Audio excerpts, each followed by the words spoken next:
सूक्ष्म अर्थशास्त्र। आर्थिक क्रिया क्या है? असीमित आवश्यकता तथा सीमित साधनों से जुड़े सभी आर्थिक क्रियाएं अर्थशास्त्र की अध्ययन सामग्री के अंतर्गत सम्मिलित की जाती हैं।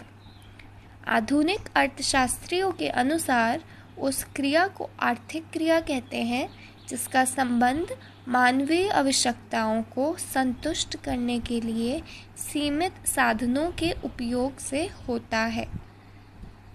आर्थिक क्रियाओं के 4 प्रकार हैं।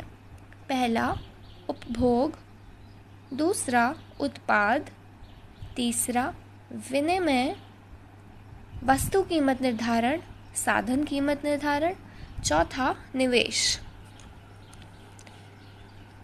अब हम जानेंगे आर्थिक क्रिया के व्यष्टि और समष्टि स्तर के बारे में।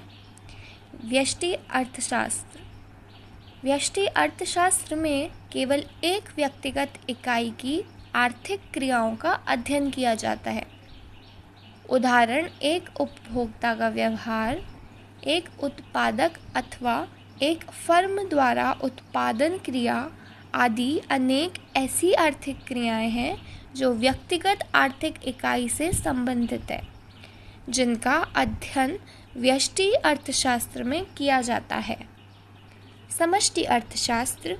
समष्टि अर्थशास्त्र संपूर्ण अर्थव्यवस्था के स्तर पर आर्थिक क्रियाओं का अध्ययन करता है। उदाहरण के लिए, समष्टि अर्थशास्त्र में राष्ट्रीय आय, राष्ट्रीय बचत आदि का अध्ययन किया जाता है। व्यष्टि अर्थशास्त्र की विशेषताएं कुछ इस प्रकार हैं। पहली, व्यक्तिगत आर्थिक इकाइयों का अध्ययन। दूसरा, अति सूक्ष्म चरों का अध्ययन। तीसरा, व्यक्तिगत कीमत निर्धारण का अध्ययन।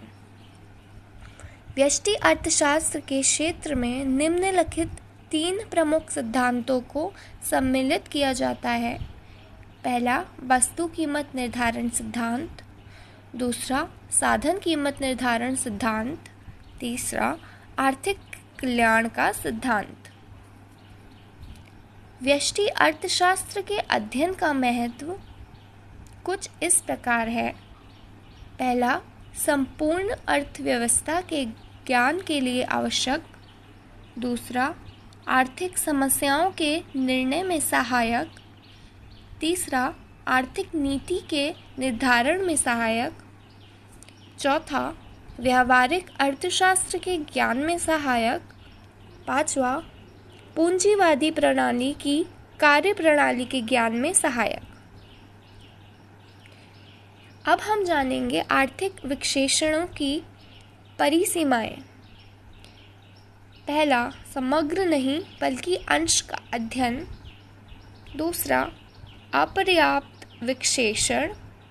तीसरा, अवास्तविक मान्यता पर आधारित। चौथा, मुक्त व्यापार के विचार पर आधारित।